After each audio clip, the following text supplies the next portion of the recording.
আজকে আমার এই কাঠ কাটতেই হবে। এই কাঠ কেটে তারপরে নিয়ে বাজারে যাব, বিক্রি করে বাচ্চাদেরকে, আমার বউকে খাবার কিনে দিতে হবে। যে কোনো ভাবে কাঠ কাটতেই হবে। আমার এমন কোনো মনে হচ্ছে আমার আশেপাশে কেউ আছে। যাই তো কুঠারিটা নিয়ে আসি। কুঠারি ছাড়া গাছ কাটা যাবে না। কুঠারটা থেকে গাছ কাটতে হবে। দেখি ওপাশে একটু ঘুরে দেখতাম। আমার কেন যেন মনে হচ্ছে আমার আশেপাশে কেউ আছে। না, কোথাও তো কেউ নেই। এই তো একটা পাখি ধরা বেঁধে ভাই যাচ্ছে। এই ভাইটিও চলে যাচ্ছে, কিন্তু আমার এমন কেন মনে হচ্ছে আরো কেউ আছে আশেপাশে। এই ভাইটিও ঘুরে ফিরে দেখছে। বেঁধে ভাই, এদিকে আসো, যেও না।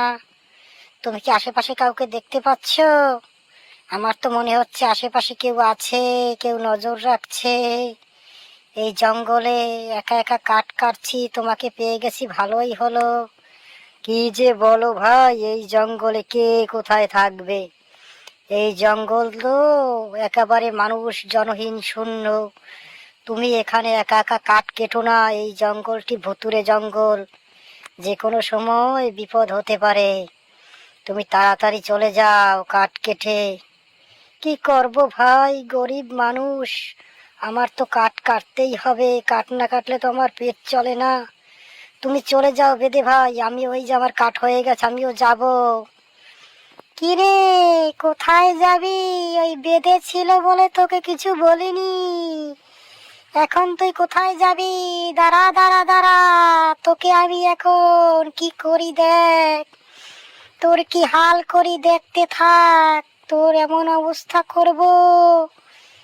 কিরে, আমি নিজেই তো বেহুশ হয়ে গেলাম। কি ভেবেছিলে তুমি আমিও মন্ত্র জানি ডাইনি? আমি একজন ফকির, আমি সাধু বাবার ছেলে। তোমাকে ধরার জন্য আমি ছদ্মবেশে এখানে এসেছিলাম। তুমি শুনেছি অনেক মানুষকে মেরেছো, এই জঙ্গল জনশূন্য করে দিয়েছো। এখন আর ভয়ে কেউ এদিকে আসে না। আজ থেকে এই জঙ্গল ডাইনি মুক্ত হলো।